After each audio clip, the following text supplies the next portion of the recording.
A recipe that a lot of people are asking for is a rhubarb beer recipe. I think I mentioned this in a video a year ago, 2 years ago, and people have remembered it and they asked me for the recipe. They say, James, give me that recipe. Rhubarb beer sounds awesome. So I'm going to do it now, today. Right then, rhubarb beer. What is it and why should you make it?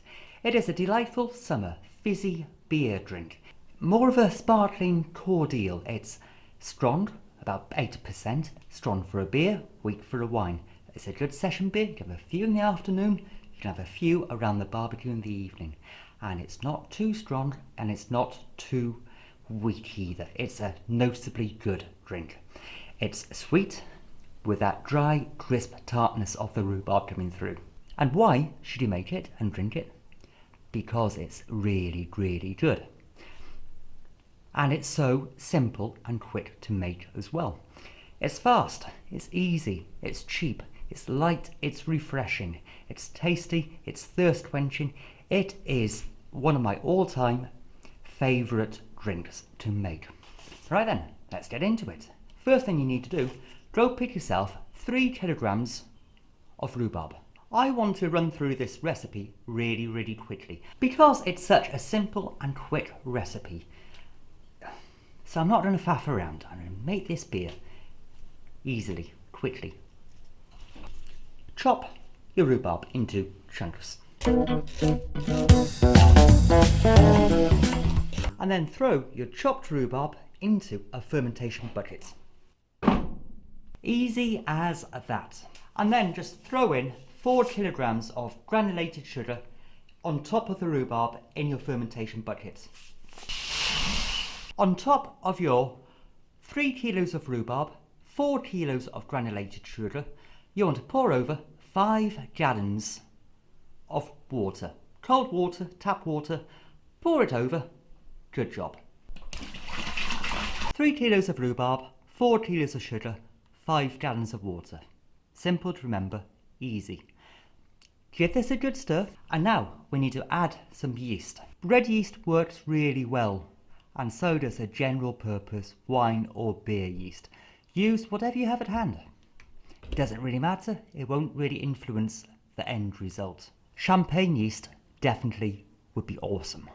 I've never used champagne yeast in this rhubarb beer, but I will try it sometime and I think it would really work. So I am just sprinkling some yeast on the surface. Job done. And now we need to give it a good stir. Get all that sugar dissolved. Then simply put a lid on with an airlock and set it aside in a warm place for 3 days and let it carry on fermenting with that rhubarb in there. Then in 3 days time you want to siphon out all of the liquid into a clean fermentation bucket.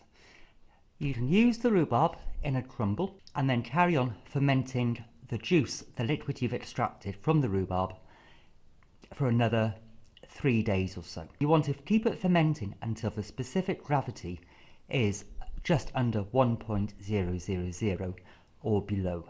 And then we'll move on to the bottling stage.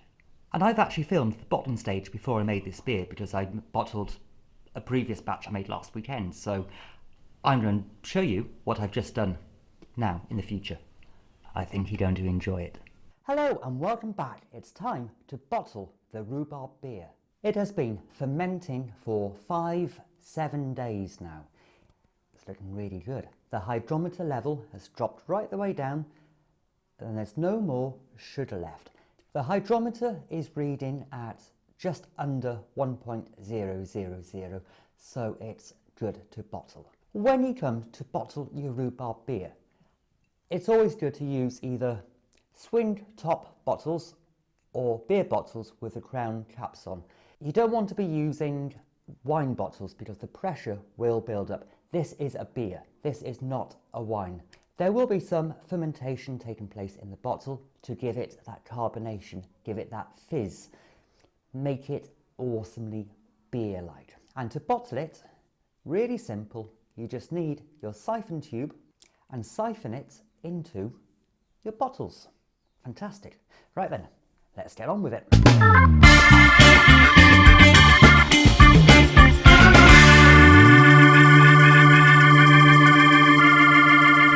good job there. You have filled up your 40 odd bottles with your rhubarb beer, and now is the time you want to carbonate your beer. It's going to give it that fizz, that pop when you open up the cap. It's going to and be a delightful taste of summer. To carbonate your rhubarb beer, so simply grab a teaspoon, grab your sugar and put 1 teaspoon into each bottle, and then seal the bottles either with a capper, or if you're using the swing top bottles, seal it that way. With your bottles filled and carbonated, you want to set the bottles aside in a warm place for 3 to 4 days.